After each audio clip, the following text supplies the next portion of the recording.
Después de diálogo com o setor privado, colega Geoffrey Weaver anunciou para uma fase de revitalização de Oranjestad, com um projeto de embellecimento de Wilhelminastraat, com mais mata, mais luz, mais parqueio, fazendo a área aqui uma área agradável para visitar, para tanto nos locais como nos turistas. Também está modernizando e digitalizando full vestigingsbeleid para negócio, fazendo mais fácil para uma vestigingsvergunning, quitando o requisito e fazendo isso aqui completamente digital, especialmente dirigida ao desenvolvimento do centro de Oranjestad e San Nicolás. E aqui logra aumentar o salário mínimo para ajudar cidadãos a combater o custo de vida alto. Colega Glambert Cruz faz um esforço de 2022 para pôr-nos gente, especialmente nos jovens, back no trabalho, causando assim uma redução da cifra de desemprego.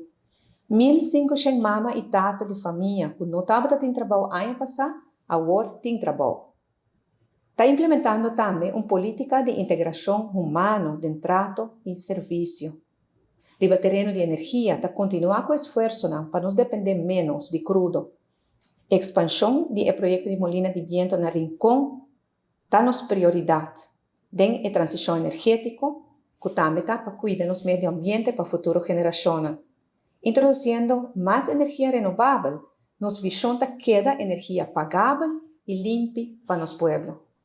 E mais tarde, em fevereiro de 2023, nos lo anuncia a continuação de reactivação da indústria de energia riba zona de refineria, que já começa o projeto de Eagle LNG.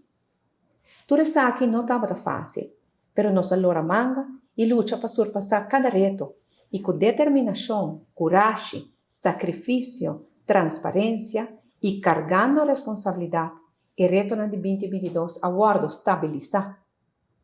Discernan que rico lamentavelmente a bailar a nós, entrenando personagens de cultura e mídia, hobby conhecido na Aruba. E está claro que isso aqui llena nosso coração com tristeza, especialmente no dia aqui. Não ambiva para mim a recuperação de Aruba, abo e ame sim.